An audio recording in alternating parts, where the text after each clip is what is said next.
Bienvenue à tous, merci. Nous sommes toujours dans cette période des campagnes électorales avec un aspect aujourd'hui beaucoup plus spécifique en ce qui concerne nos compatriotes vivant avec handicap.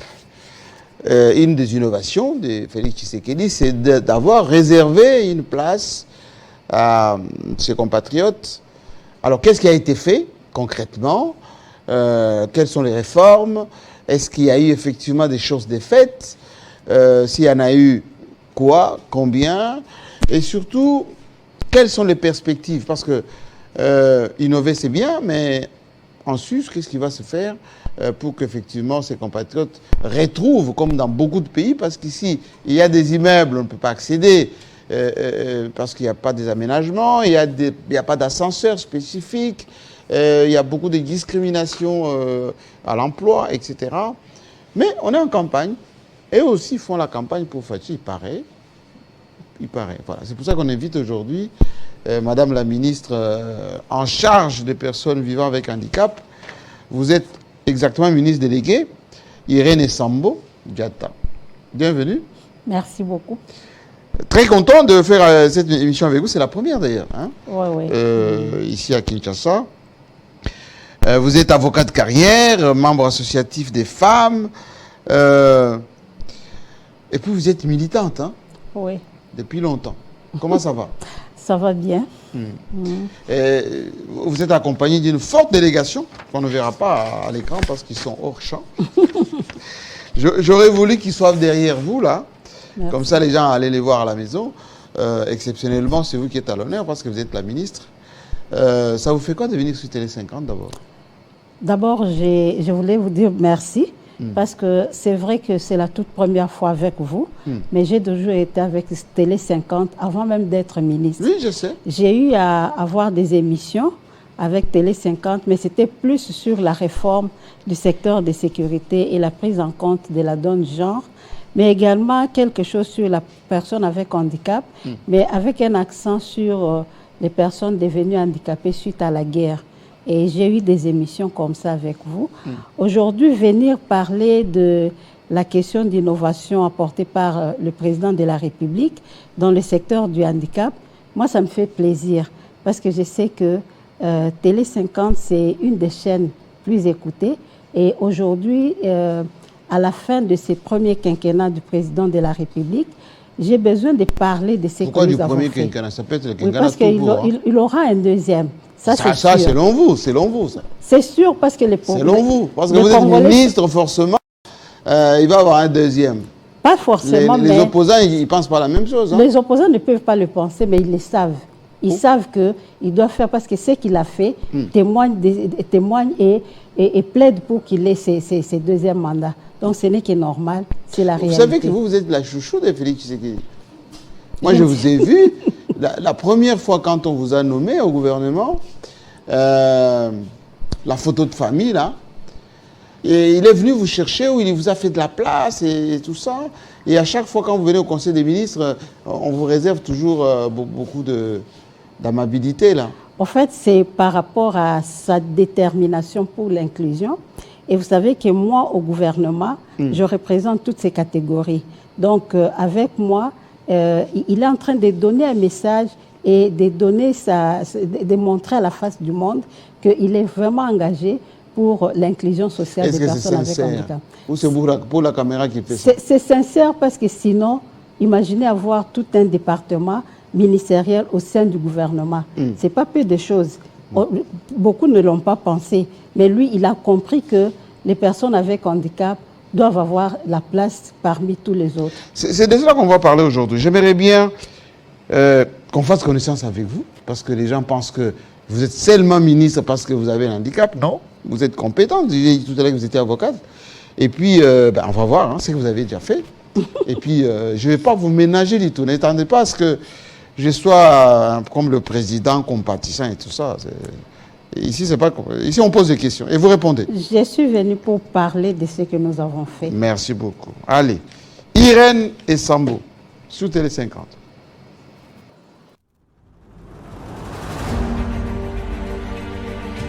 La personne avec handicap, d'abord, nous avons une définition légale. la définition légale, nous la tirons d'abord de la Convention internationale des droits des personnes avec handicap. Parce que vous savez, cette convention a été adoptée en 2006 aux Nations Unies et c'est l'une des rares conventions qui avait été adoptée à l'unanimité par les États membres.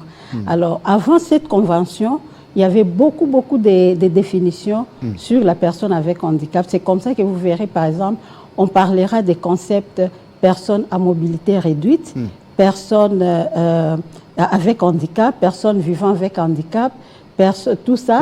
Mais c'est quoi la définition consacrée? À la fin, on a adopté la personne handicapée. La personne handicapée, parce qu'on s'est dit, c'est une personne d'abord, mais qui a des problèmes dus à l'environnement qui font qu'elle ne puisse pas jouer les rôles qu'il lui faut comme être humain par rapport aux autres catégories. C'est la définition qui a été adoptée, mais malgré ça, il y a toujours un débat d'école qui voudrait que pour certains, notamment les anglophones, ils voudraient qu'on parle plutôt de la personne avec handicap. Parce que pour eux, il faut dissocier catégoriquement le handicap, le facteur handicap de cette personne. Il y a d'autres qui parlent toujours de la personne à mobilité réduite, mais là encore, il y a un problème parce que toutes les personnes avec handicap n'ont pas que de problèmes de mobilité. Voilà pourquoi aux Nations Unies, on a voulu que ce soit personnes handicapées. Mais en République démocratique du Congo, nous, on a ratifié la Convention en 2015, mais on n'a pas encore conformé notre Constitution. Parce que du moment qu'on a adopté, il faut que la Constitution se suive. Mais dans la Constitution, c'est encore personne avec handicap. C'est comme ça que vous verrez, je serai obligée de parler tantôt personnes handicapées, parce que nous sommes partie prenante de cette convention, mais en même temps, je suis sous la Constitution et par moment, je dirais personne. Alors, comment expliquer que depuis tout le temps, depuis les indépendances, on n'a jamais légiféré sur les personnes vivant avec handicap ou personnes handicapées?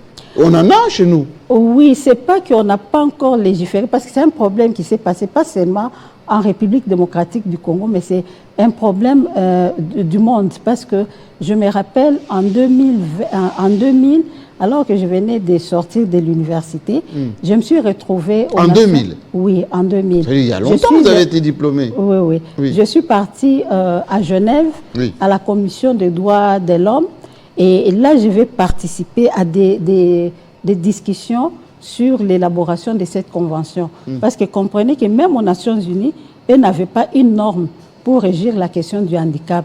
Et en 2004, je me suis retrouvée avec le président Ekanda d'Heureuse Mémoire. Nous avons été délégués. Ah oui, Ekanda, le patron de l'ISIPA. Tout à fait. À son âme, oui. Mon ancien directeur général. Moi, j'enseigne là-bas. Je suis oui, je le sais. Un département. Alors, je suis partie avec lui, délégué par la République démocratique du Congo, pour aller participer aux négociations d'élaboration de la Convention sur les droits des personnes avec handicap.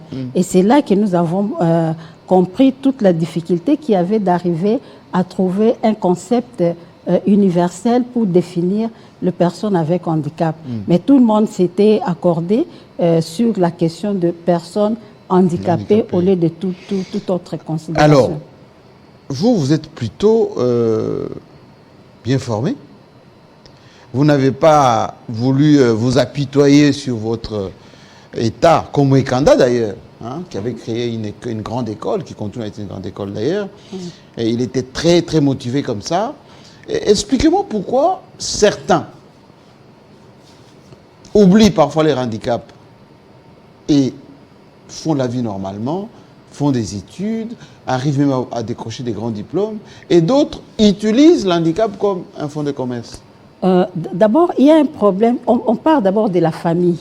Il y a un problème par rapport à la famille. Moi, par exemple, dans ma famille, c'est après, lorsque j'ai terminé mes études universitaires, que j'ai commencé à comprendre qu'il y a un problème de marginalisation. Mais en famille... Ah, vous ne le savez pas? Vous ne sentez savais pas? Parfois, j'oubliais même que j'étais une personne avec handicap. Oh. Je suis née dans une famille où mon père, ma mère, ainsi que tous mes frères et sœurs, considéraient que j'étais une personne normale. Et je devais faire tout ce que les autres font. j'ai appris à préparer à la maison. Ma mère m'a appris. Ah bon? Oui, oui, et je suis allée aux études. J'ai étudié, j'étais à l'internat. Donc, lorsque mes frères allaient à l'internat, papa a dit, toi aussi, tu dois aller à l'internat. Et je suis allée. Et de l'autre côté, j'avais des amis qui m'avaient aussi accepté et qui ne m'ont pas fait comprendre que j'étais différente. Et comme ça, je suis allée à l'internat. J'ai étudié chez le père Desquettes. Alors, le père Desquettes, ils m'ont fait vraiment comprendre que j'étais comme tous les autres. Imaginez par exemple à l'internat, une fois, le père s'est rendu compte que au début, quand je suis arrivée, à la fin, je ne faisais presque rien. Alors que chaque élève avait quelque chose à faire, soit les matins, soit la journée, tout ça. Mais moi, je ne faisais rien. Et un jour, il m'appelle, me dit, pourquoi toi, tu ne travailles pas? Il faut que tu apprennes à faire quelque chose. Et vous savez ce qu'il m'a donné? Au réfectoire, il m'a dit, tu vas commencer à nettoyer les tables. Donc, dès que tout le monde mange, et on sort, toi tu restes pour nettoyer. Et il arrivait des moments, on prépare des choses avec beaucoup d'huile.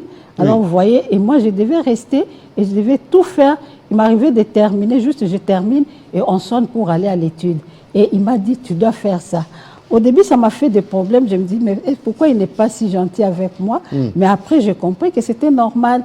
Et moi aussi, j'étais disposée à vouloir faire comme les autres. Parce que ça, c'était le travail que le père m'avait donné. Mais moi-même, je voyais mes amis torchonner.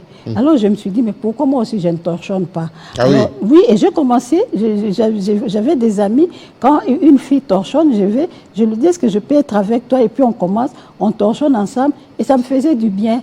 Et comme ça, j'ai appris à accepter mon handicap. Et pourquoi ils en font un fonds de commerce les autres? Ah, ça, je ne sais pas, mais... Vous voyez, les aveugles sont dans la rue, ou certains aux arrêts de bus, certains même font la manche, etc. Oui, mais je pense que le problème des aveugles, parce que j'ai eu à mener une étude là-dessus en tant que ministre pour comprendre, c'est pas seulement qu'ils en font un fonds de commerce, mais faute de mieux.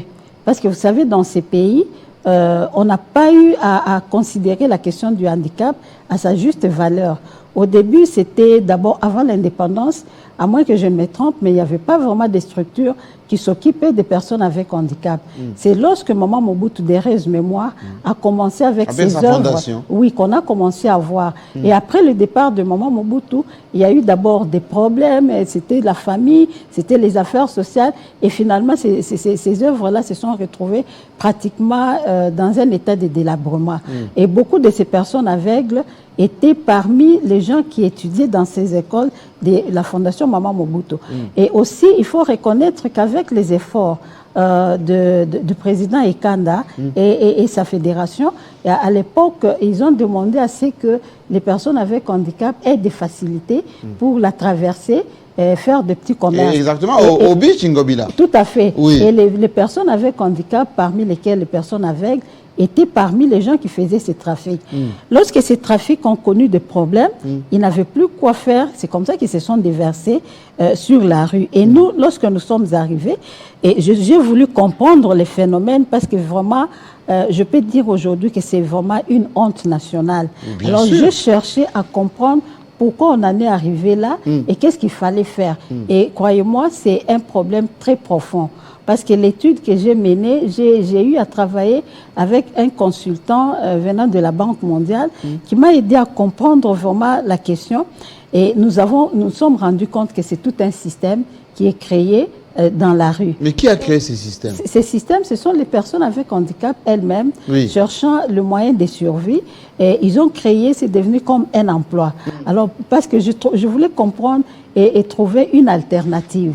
Et c'est là que l'idée m'est venue de créer une administration avec des services devant le prendre en charge. Parce qu'aujourd'hui, vous ne pouvez pas leur dire quitter la rue, il faut leur trouver quelque chose d'autre. Et or, dans notre administration aujourd'hui, il n'y a pas de service qui s'en occupe. Voilà. Moi, j'aimerais bien, parce que on est sur la place publique, hein, tout le monde vous suit là, ici au Congo, à travers le monde. Quand Fathi est arrivé, là, 2019, il crée vice-ministère en charge des personnes avec handicap, et c'est Sambo qu'on voit là au devant de la scène, nommé, etc. Envoyez-moi la photo là qu'on voit avec le gouvernement et Sambo et tout ça. D'abord, l'ambiance était comment quand vous êtes arrivé au gouvernement, enfin? En fait, au moi, conseil là-bas? l'ambiance au gouvernement... Qu'est-ce qui a milité pour Essambo? D'abord, c'est quoi? D'abord, il faut dire que le 8 mars...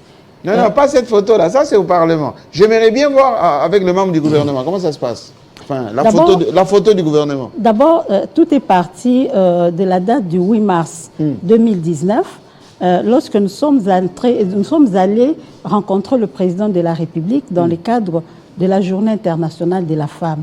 Alors, c'était un groupe de femmes et nous devions lui parler parce qu'il venait d'être élu et nous savions qu'il a beaucoup de choses à faire et nous, on voulait lui donner l'idée par rapport à la femme.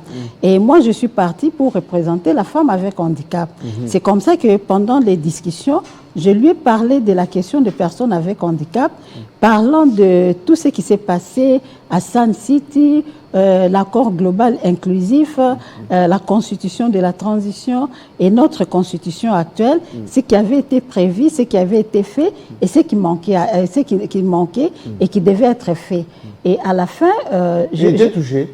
Il était touché parce que je le voyais écrire. Il prenait des notes. Il prenait des notes sur tout ce que je disais. Et même lorsqu'on voulait partir, et il m'a dit, courage, on va travailler. Et moi, personnellement, je ne comprenais pas parce que je n'étais pas allée là-bas pour demander que je travaille là-bas, mais je voulais que lui, en tant que président nouvellement élu, qu'il comprenne la question de personnes avec handicap et qu'il trouve des solutions pour eux. Et c'était là, nous sommes au mois de mars. Et au mois d'août, lorsque le gouvernement va être créé, je vais voir qu'on m'appelle, la veille même, on m'appelle pour me demander mon nom, et au téléphone d'ailleurs, et je donne mon nom, et après, à 4 heures du matin, on me réveille, on me dit que tu es nommé ministre. Donc voilà. C'est parti voilà le gouvernement là. Tout à fait, oui. Ça fait quoi là quand vous êtes là juste à côté de Vital Kamerhe? Oui. Dans un gouvernement de beaucoup d'hommes, surtout des vertébrés là, on les appelle les requins de la politique. Oui, pour et moi, Sambo se retrouve là. Ça fait l'inclusion sociale des personnes avec handicap. Tout à fait. Parce que là, on se rend compte, ça donne l'idée que la personne avec handicap peut aussi apporter quelque chose dans les efforts pour la construction du pays. Et au Conseil des ministres, ça se passe comment? Ça se passe bien parce que moi, je suis là comme ministre. D'abord, vous avez parlé de vice-ministre. Non, ce n'est pas le vice-ministère. Moi, je suis ministre délégué. C'est-à-dire que je suis ministre dans un secteur où on a arraché à un ministre certaines attributions et on me les a données. Alors, ça fait que lorsque je suis là-bas, je me considère comme ministre au même titre que... Vous prenez la parole durant le conseil? Je prends la parole et j'interviens même dans d'autres secteurs. Parce que vous savez, moi, je n'ai jamais étudié le handicap à l'université. Je suis juriste. Et après mes études de droit, j'ai eu d'autres formations. Je me suis retrouvée dans la réforme du secteur de sécurité. Je me suis retrouvée dans pas mal de choses. Et j'ai eu quand même à accumuler certaines connaissances. Et lorsqu'il y a un dossier sur la table où j'ai des choses à donner, je donne et j'explique et je me défends et on adopte. Si on trouve que ça ne va pas, et on laisse, mais sinon j'interviens aussi. Comment est-il, Fathi, pendant les conseils? Il ne faut pas nous donner des délibérations du conseil ici. Hein. On ne fait pas humainement parlant et en termes de distribution de parole en ce qui vous concerne. Il est juste. C'est un homme juste, un homme déterminé pour la République démocratique du Congo. Oui, déterminé à pouvoir relever le pays, le défi du développement de notre pays. Et c'est pour cela que lorsque nous intervenons, en tout cas, il veut écouter tout le monde. Il a l'écoute, l'essence de l'écoute. Et aussi, lorsqu'il vous donne la parole, vous devez convaincre. Parce qu'il ne faut pas venir parler. Vous savez, c'est le sommet de l'État. Et nous sommes là pour construire. Et ce que j'ai appris aussi, c'est qu'au gouvernement, on vient avec des solutions. Est-ce qu'il y a le débat? Il y a les débats. Où il monopolise la parole et puis il vous dit, voilà, bon, vous faites ça, et puis le conseil est terminé. Il y a les débats parce qu'il considère l'homme. Il dit que chacun de nous ici présents a quelque chose à apporter. Et il nous convie toujours à la reconstruction de notre pays. Et il demande à chacun de venir avec sa pierre pour construire. Dites-moi, depuis 5 ans, il est président. Là, tout à l'heure, vous avez dit non, il faut un second mandat, etc. Pour les handicapés, il a fait quoi? Il a fait quoi? Il a mis combien d'argent en jeu? Vous avez créé combien d'emplois D'abord, pour eux? je vais vous dire ceci. Oui. Pour les handicapés, il faut considérer que avant 2019, le budget national n'avait pas quelque chose pour les handicapés. Vous pouvez lire toutes les rubriques. Vous n'allez pas ressortir le budget, dans le budget de l'État la rubrique handicapé. Mais aujourd'hui, à partir de 2019... Ah, vous verrez ici, il y a un institut. Hein. Il y a un institut, oui. Et à partir de 2019... Vous allez au campus de Kinshasa, il y a là-bas les écoles pour les kinésithérapeutes et tout ça. C'est handicapé aussi. Oui, mais je vais vous dire par rapport... Ça, c'est par exemple, quand on parle de INAV. Oui. INAV, vous allez voir que INAV, quand on veut considérer INAV, soit ça passe par... l'éducation nationale, soit ça passe par les affaires sociales, mais là aussi c'est dilué.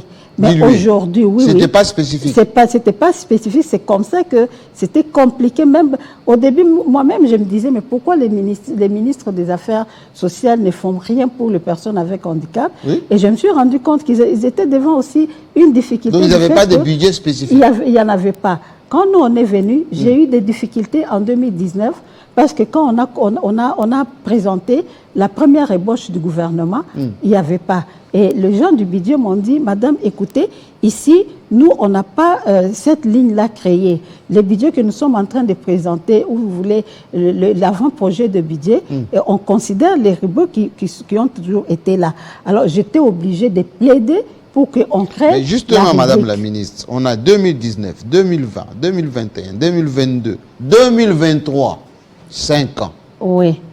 Alors, mais... Personne avec handicap ou handicapé, faut-il leur a donné quel budget?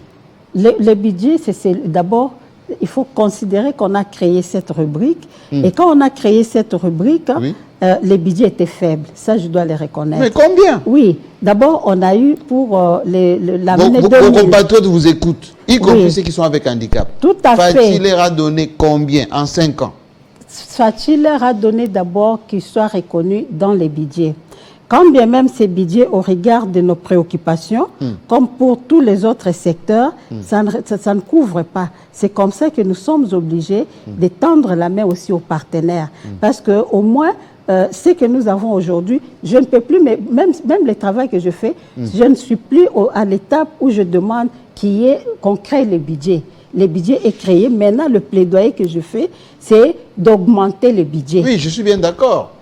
Parce que si vous dites qu'il n'y avait rien en 2019, mais en 2020, il devait y avoir quelque chose. En 2021, quelque chose. Voilà ce que je vais vous dire. Par exemple, sur le plan des infrastructures, combien de centres faut-il à construire pour les handicapés? S'il vous plaît, avant d'arriver dans les infrastructures, il faut construire d'abord les secteurs lui-même.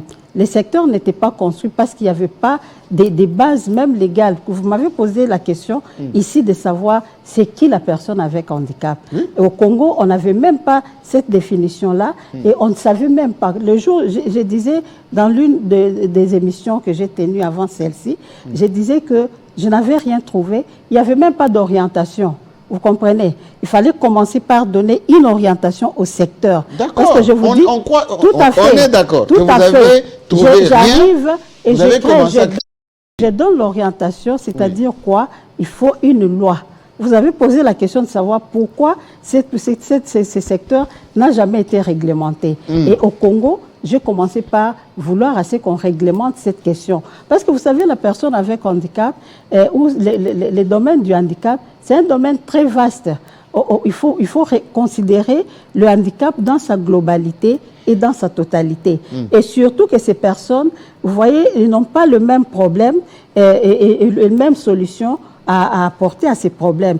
La personne avec handicap physique comme moi, j'ai mes préoccupations au regard de mon handicap. La personne sourde, et surtout encore que dans notre définition du handicap, nous n'avons pas que ces catégories classiquement reconnues. Nous avons ajouté les personnes atteintes d'albinisme. Nous avons ajouté les personnes atteintes d'énanisme. Parce que selon la vision du président de la République... Là, vous allez prendre une grande partie de la population. Les albinos, ce ne sont pas les handicapés. Même aux Nations Unies, on les reconnaît. Aux Nations Unies, on les appelle ça, c'est la facilité, ça. Ce n'est pas la facilité, c'est parce qu'il ne faut pas laisser quelqu'un de côté. Vous savez, nous sommes dans l'agenda 2030 qui dit ne laisser personne pour compte. Oui, d'accord. Et dans ce cadre-là, il suffit que quelqu'un devient handicapé. Tout à fait. Cette année, et nous avons pris ces mesures cette année. Au retour, après la campagne électorale, nous allons maintenant, le Premier ministre doit signer avec moi. Le même Premier ministre? Oui, mais nous allons finaliser. Madame, le mandat est fini. S'il vous plaît. Alors, le mandat est fini. Laissez-moi terminer. Allez-y. Ces problèmes, nous l'avons rendu obligatoire pour les immeubles, mais aussi pour le média.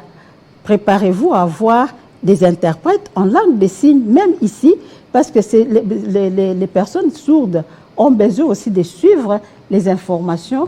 À la TNC, c'est déjà. C'est déjà, et nous voulons que même chez vous ici et ailleurs, madame, que ça puisse arriver. Privé.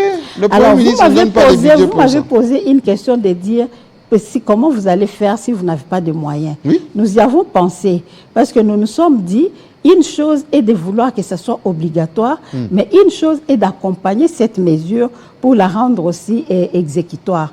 Alors pour ça, nous avons demandé que nous avons adopté aussi un autre décret, cette fois-là qui va accorder des facilités administratives, on va défiscaliser et fiscales pour tous ceux qui vont promouvoir les personnes avec handicap.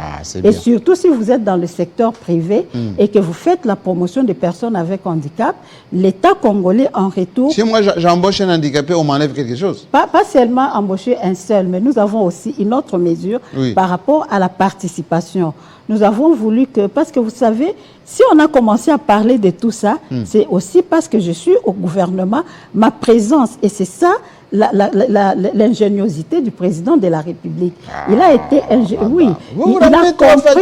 il a compris que la personne avec handicap doit être là et doit parler des choses qui la concernent. Votre Premier ministre ici, vous ne m'avez pas donné tout à l'heure le budget qu'il alloue désormais aux personnes avec handicap. Ça, c'est de 1.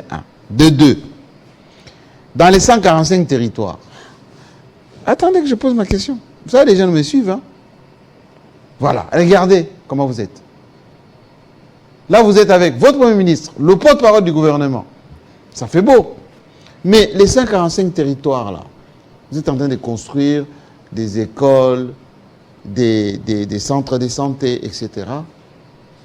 Est-ce que vous avez tenu compte de ça? C'est tenu en compte. Si vous regardez attention, moi, je vais envoyer les images, oui, parce que moi-même, je fais partie de la coordination qui fait le suivi et qui réfléchit sur ces projets de... L'accessibilité à vos écoles, vos centres de santé. L'accessibilité y est parce que nous avons discuté avec les 3 agences qui sont commises pour... BESECO et les autres. BESECO et les autres. Oui. Et même Jean Mabi, lui-même, il a pris la question en main, et même les autres, le PNUD et autres, ils ont pris en main. Si vous voyez les images par rapport aux 145 territoires, vous allez voir que toutes les écoles, s'il y a à construire avec des escaliers, on met la rampe. C'est pourquoi je vous ai dit qu'il ne faut pas seulement voir l'ascenseur, mais il faut voir la rampe. Et surtout que nous sommes en train de construire dans les milieux ruraux, où parfois l'électricité peut faire défaut. Alors nous avons pris l'option de passer par la rampe pour ce qui est de l'accessibilité physique. Et regardez dites-moi, madame, le Premier ministre Sama ici et Fachi, votre candidat là, 20. Combien de centres handicapés vous avez fait? Nous sommes en train de mettre en place ce qui est plus que les centres. Vous êtes en train de mettre? S'il vous plaît, parce que les centres là, vous avez vu, Maman Mobutu a créé des centres. Oui, depuis Maman Mobutu. S'il vous plaît, depuis Maman Mobutu. Je vais vous expliquer. Fachi 5 ans, 0 centre de santé. S'il vous plaît, Maman Mobutu a créé des centres comme des faits privés. Oui. Parce que l'État n'avait pas suivi, le gouvernement n'avait pas suivi. Mais son mari a encouragé. Mais aujourd'hui, Fachi aussi, il a son épouse qui a sa fondation. Pourquoi sa fondation n'a pas fait les centres? Aujourd'hui, le président de la République, Fachi, a voulu travailler de manière à rendre pérenne la question des handicaps au niveau du gouvernement. Je suis d'accord. Il en a fait, contrairement à l'époque de Maman Mobutu, où c'était un fait privé, il en a fait un problème du gouvernement. Aujourd'hui, la question du handicap n'est pas un fait privé. c'est discuté comme un problème du gouvernement. Mais en 5 ans, alors, dans les 5 ans, de centres? nous avons créé plus que les centres, nous avons mis en place les secrétariats généraux aux personnes avec handicap, qui a tous les services voulus. Nous, on ne voit pas, parce que le handicap, il ne faut pas considérer, vous voyez, vous pensez qu'il faut seulement un centre où on va mettre les personnes avec handicap, mais nous voyons la personne avec handicap dans le centre de l'inclusion avec les autres. Mais vous... Le secrétariat que nous sommes en train de mettre en place travaille dans le cadre... Vous êtes en train de mettre en place en 5 ans. Oui, mais votre secrétariat... Est-ce que vous savez comment? Votre secrétariat n'a pas de budget, il y a des handicapés partout qui n'ont pas de travail, pas de bourse, il y a des gens... Quand ils vont à l'hôpital, par exemple, il n'y a pas de défiscalisation. Mais c'est Kassamba. Oui, madame la question de personnes avec handicap, ce n'est pas une question où vous venez faire des choses d'assistance. Il faut travailler dans le sens de pérenniser la question. Et pour pérenniser cette question... Sur papier, vous travaillez sur papier. Aujourd'hui, nous sommes en train de recruter les agents. On veut faire de personnes avec handicap les agents et cadres de l'État. C'est une première. Ça n'a jamais été fait. Pour la première fois, l'École nationale de l'administration publique est en train d'embaucher les personnes avec handicap parce qu'ils sont handicapés et qu'ils ont la tête. C'est ça le critère. Madame, vous êtes handicapé. C'est une première. Vous avez dit tout à l'heure que nous voulons que l'handicapé soit considéré comme citoyen à part entière. Mais en même temps, vous avez dit aussi, compte tenu de sa position de fragilité, il faut que l'État soit bienveillant. Ailleurs, allez aux États-Unis, allez en France, allez au Japon, allez en Chine. Vous allez voir qu'il y a des facilités. Il y a des cartes d'abonnement. À l'époque de Mobutu que vous parlez ici, il y a les handicapés avec une carte pour accéder à des services, des réductions. 5 ans de fatigue, zéro, rien. S'il vous plaît, à l'époque de Mobutu, il n'y a jamais eu une carte pour les personnes avec handicap. C'est plutôt des faits privés. C'est pourquoi dès que les auteurs de tout ça sont partis, c'est parti avec eux. Mais avec Fachi, nous sommes en train de mettre des choses pour que ça dure. Pour que ça dure, monsieur. Ce n'est plus le papier parce qu'on est en train de recruter. Même chez vous ici, quand vous avez commencé, vous avez lancé le recrutement pour avoir des personnes capables. Oui, mais moi j'ai mis 6 mois pour le faire. Vous avez mis 5 ans et puis il n'y a rien. Nous travaillons pour la République et nous travaillons pas seulement pour une seule chose. Nous sommes en train de mettre, et c'est pour 26 provinces. Aujourd'hui, dans les 26 provinces, nous venons de nommer pour la première fois un secrétaire général. Ça n'a jamais existé. Ça montre déjà que l'administration... Mais oui, tout c'est porté par l'administration. S'il n'y a pas d'administration, imaginez, quand vous allez faire campagne, excusez-moi madame, vous allez faire campagne, bientôt là, vous portez Fachi Béton, tout ça, allez, vous allez faire campagne. Vous allez donner quel bilan? À part votre administration là, où on a mis le secrétariat, tout ça. Je vais donner le bilan du fait que pour la première fois, les personnes avec handicap ont un quota au niveau des institutions publiques. Ils ont un quota dans le secteur privé. Aujourd'hui, tous ceux qui créent de l'emploi ont l'obligation de recruter 3% par rapport à tous ceux qui font... Mais c'est virtuel tout ça. C'est pas virtuel. Il aurait fallu nous dire, en 5 ans, nous avons fait embaucher au sein de l'administration publique, au sein des entreprises de l'État, au sein même, de nos ambassades, autant d'handicapés qui ont eu du travail concrètement. S'il vous plaît, la question n'est pas... C'est ça mon problème. S'il vous plaît, mais on ne peut pas aller comme ça, vous décréter comme ça du jour au lendemain et recruter les handicapés. Vous-même, vous m'avez dit, si je recrute une personne handicapée, j'ai fait la promotion. Or, ce n'est pas comme ça. Il faut bien orienter les choses et bien le réglementer. Sinon, c'est quelqu'un qui va dire... Je recrute 1000 personnes, mais apportez-moi une personne handicapée, ça suffit, j'ai fait la promotion. C'est ce que Fachi ne veut pas. Fachi voudrait que, quand vous dites handicapé, faites l'équité, faites la justice. Et faire l'équité et la justice, c'est réglementer en disant, si vous recrutez 100 personnes, sur les 100, 3% doivent être des personnes avec handicap. Madame la ministre, les gens qui vous reprochent des promesses, Allemagne d'Afrique, millionnaires, là vous avez dit handicapés, bien traités, etc. Ils ont raison. Parce qu'ils vont dire, Sambo, nous l'avons envoyé là-bas pour nous trouver des emplois, pas d'emplois. et Sambo, pour que nous ayons un budget consistant. Vous avez 16 milliards, non? 16. Nous avons 16. Voilà, 16 milliards. Sur les 16 milliards, vous n'avez même pas 10 millions consacrés aux handicapés. Nous avons de l'argent pour les handicapés. Ce qui est vrai, oui. Dans le budget, ce qui est vrai, c'est comme pour tous les autres secteurs. Ce n'est pas suffisant par rapport à ce que nous avons comme difficulté à résoudre. Et vous savez, nous sommes un pays... Mais Mobutu n'avait même pas 5 milliards. Oui, mais Mobutu n'avait rien pour les handicapés. Et Mobutu n'a rien laissé. Le budget de Mobutu, c'est 0,0 pour les handicapés. Et moi, je suis en train de vous expliquer ici que nous, on travaille pour que ça dure. Nous ne sommes pas venus faire des choses pour faire peut-être plaisir à quelqu'un, lui dire « Non, on a fait telle chose ». Non. Aujourd'hui, les personnes avec handicap sont très contentes de dire que nous avons le droit d'être embauchés dans les secteurs privés comme dans les secteurs publics. Et lorsque l'État recrute, il a l'obligation de recruter au moins 5% de tous les recrutés qui soient des personnes avec handicap. Et une personne comme vous qui êtes créateur de l'emploi, vous êtes soumis, vous êtes astreint à pouvoir embaucher au moins 3%. Ça, c'est la menace. Vous, l'État, vous ne le faites pas, nous, les privés. Non, mais c'est une mesure. C'est une mesure qui est prise. Et comme nul n'est au-dessus de la loi, vous êtes obligé. Et ça, c'est une innovation. Madame la ministre, au gouvernement, à part Sambo, qui a mis en exergue quelque chose de concret pour les handicapés? Oui, vous avez parlé du ministre de la fonction publique. Bon, il a formalisé un tout petit peu. Au moins, vous reconnaissez. Dans le secteur marchand, oui, voilà le ministre qui va oui, mais là, dans le secteur marchand, oui, dans le secteur de mines. Mais laissez-moi vous parler, parce que vous me posez la question, je suis du gouvernement. Aujourd'hui, lorsque vous regardez, nous parlons de la gratuité de l'enseignement. Oui, aujourd'hui, le ministre de l'EPST a identifié 70 écoles spéciales qu'il a intégrées dans la gratuité de l'enseignement, ce qui n'avait jamais été avant lui. École spéciale destinée aux handicapés? Oui, parce que ici... À créer aussi? Non, des écoles qui existent. Oui.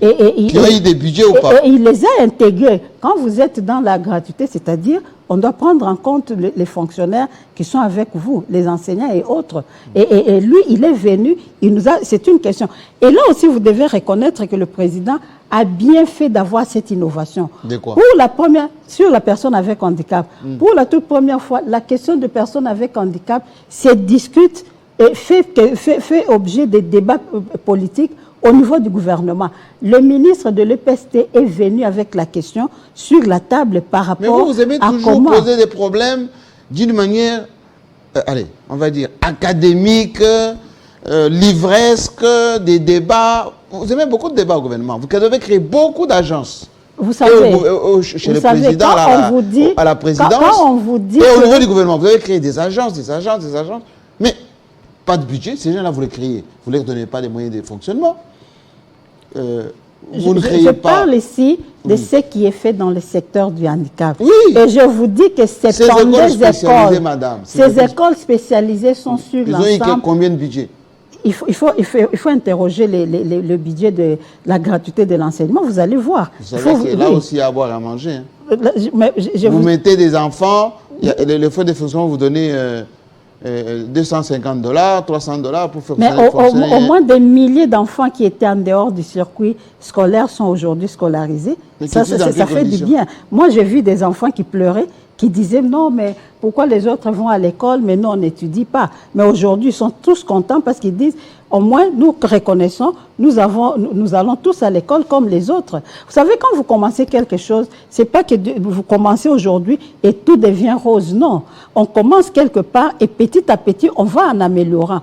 Nous avons commencé la gratuité. C'est vrai qu'il y a eu beaucoup de problèmes, mais aujourd'hui, nous sommes en train de travailler sur la qualité de l'enseignement. Au moins, nous avons résolu le problème de tous ces enfants qui étaient des milliers d'enfants, des Congolais, la génération. On construit le pays, mais on doit savoir que le futur, ce sont les enfants. Vous savez que et nous les avons ramenés tous à l'école. Vous savez que le bilan de Sambo à ces ministères, c'est le bilan de Fachi. Hein? C'est le bilan de Fachi, c'est pour cela que je suis... Vous allez dire quoi aux handicapés? Je vais dire aux handicapés, ils le savent tous. Je vais leur dire que dans ces pays, vous n'êtes plus des personnes ignorées. Dans ces pays, il y a une loi qui vous concerne. Dans ces pays, il y a une loi avec des dispositions pénales. Et là, pour la première fois, la question, le handicap a été, comment je peux dire, la discrimination fondée sur les handicaps a été pénalisée. Si vous êtes victime de quelqu'un qui vous discrimine parce que vous êtes une personne avec handicap, vous saisissez les instances judiciaires, la personne est passible de sanctions parce qu'il a commis une injustice et l'injustice est réglementée. Je vais leur dire aussi que dans ces pays, vous avez droit à l'emploi. Aujourd'hui, lorsqu'on recrute au niveau des secteurs du public de l'État, si c'est l'État qui recrute, vous avez droit à 5% parmi tous les recrutés. Je vais leur dire que si les gens comme M. Kassamba, qui sont du secteur privé, recrutent dans leurs entreprises, ils ont l'obligation de recruter parmi vous 3% de tous ceux qu'ils ont recrutés. Et je vais leur dire que pour la toute première fois, nous avons créé un établissement public, parce que vous m'avez posé beaucoup de questions. Nous avons créé un établissement public qui s'appelle le Fonds national d'appui à l'accessibilité et à l'autonomisation. Quel budget? C'est un établissement public prévu par la loi. C'est déjà budgétisé? Oui, c'est budgétisé. Nous avons déjà budgétisé. Quel exercice budgétisé? Pardon? À venir? Non, le budget... 2023-2024. 2024, ça commence en 2024. Nous l'avons intégré dans le budget 2024 qui va être bientôt adopté au niveau du Parlement. Parce que c'est un établissement qui vient pour appuyer tout ce que nous avons fait. Et parce que nous avons reconnu que dans le secteur du handicap, le budget prévu dans le cadre du budget national, le budget du secteur des personnes avec handicap est insuffisant. Il fallait lui trouver quelque chose pour appuyer ces budgets. Votre budget est insuffisant, là, vous ne donnez même pas le montant jusque-là. Oui. Madame, vous savez que nous avons beaucoup de blessés de guerre. Oui. Et que ces blessés de guerre sont devenus de facto des personnes vivant avec handicap. Oui. Pas de prothèse, pas de suivi.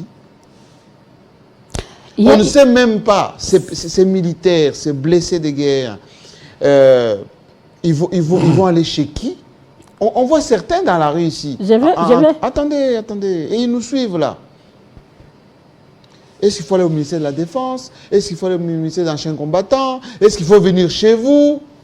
Ils viennent chez moi et ils sont avec moi.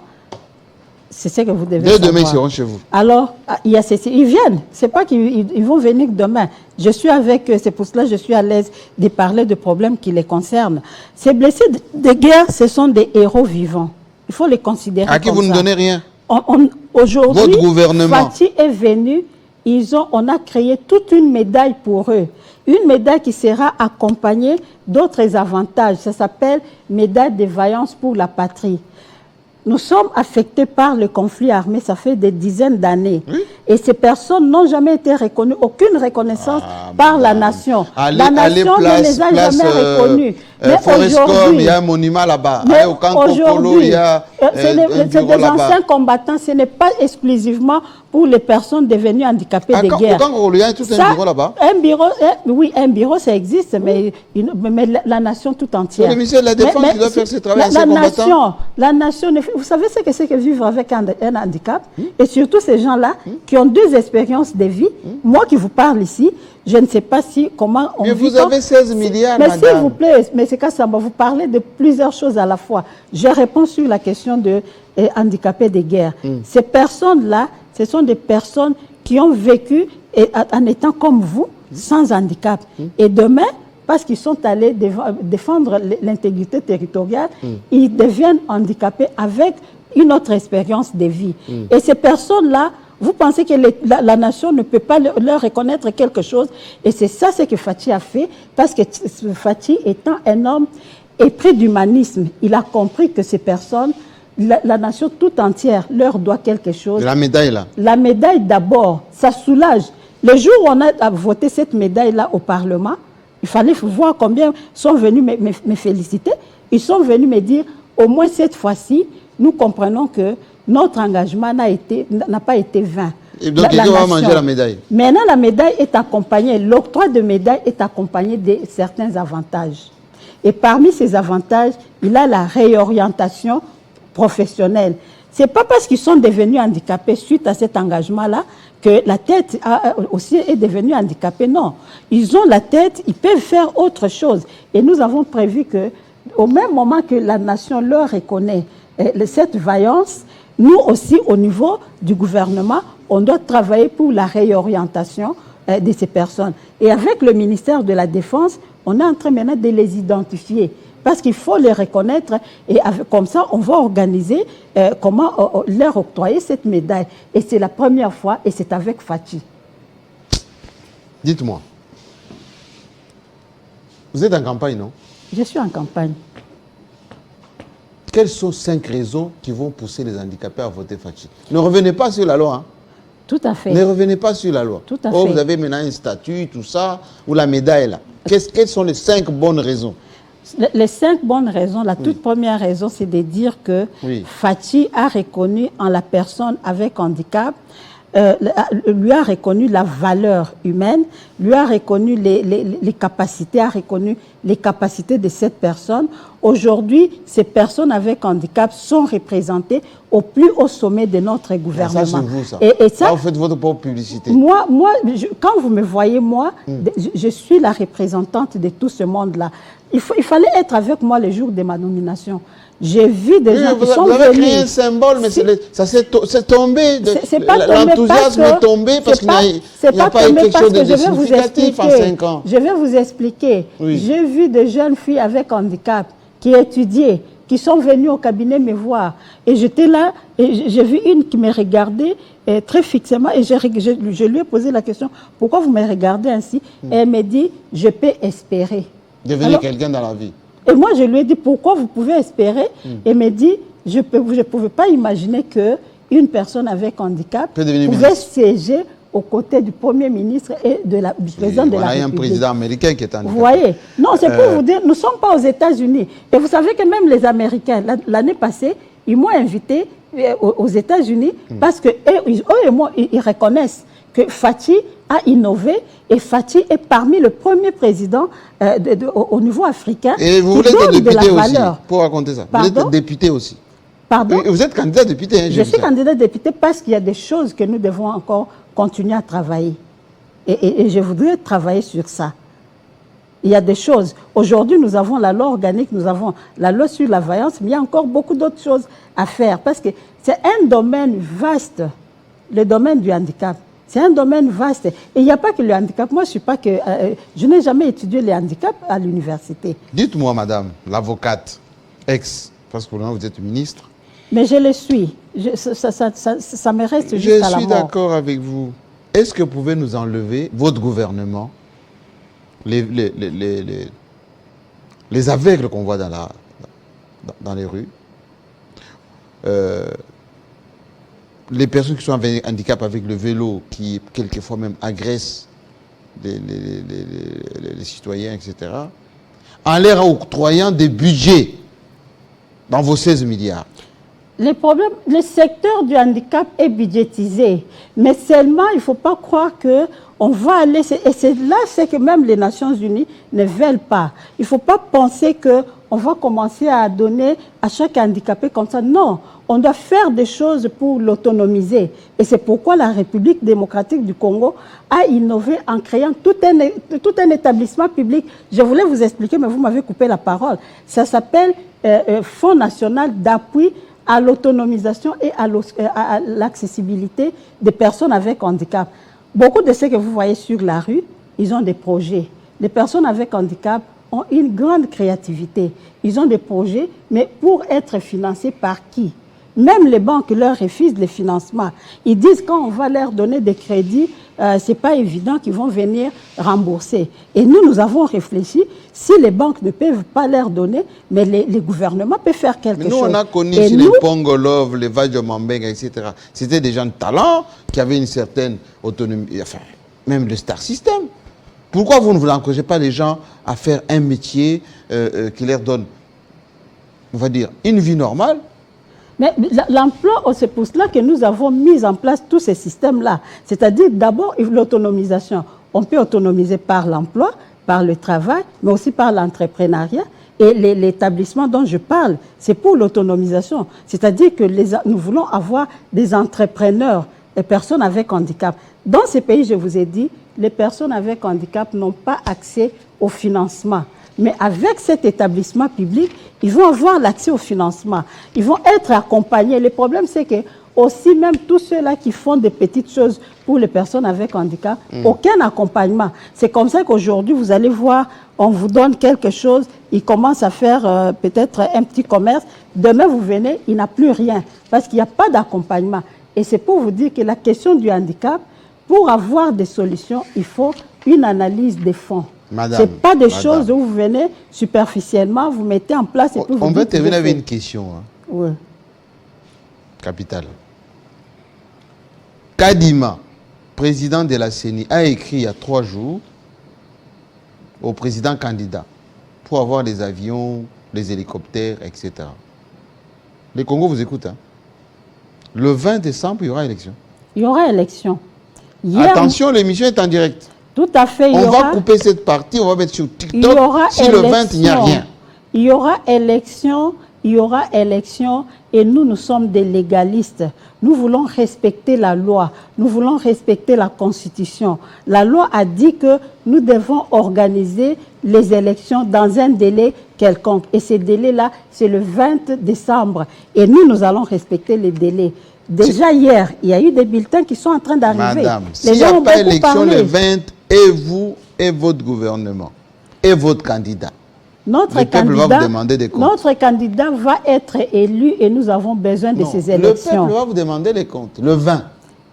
Mais c'est quand je vous dis que notre candidat, je peux même dire qu'il est déjà élu.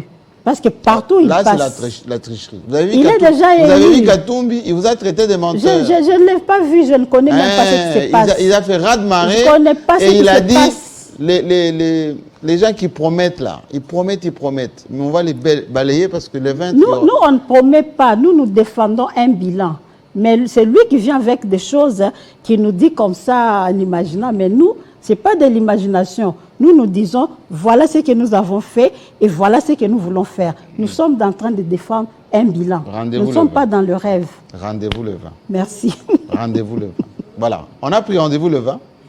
Les mots là aussi. Rendez-vous le 20. Aussi. Allez, à bientôt.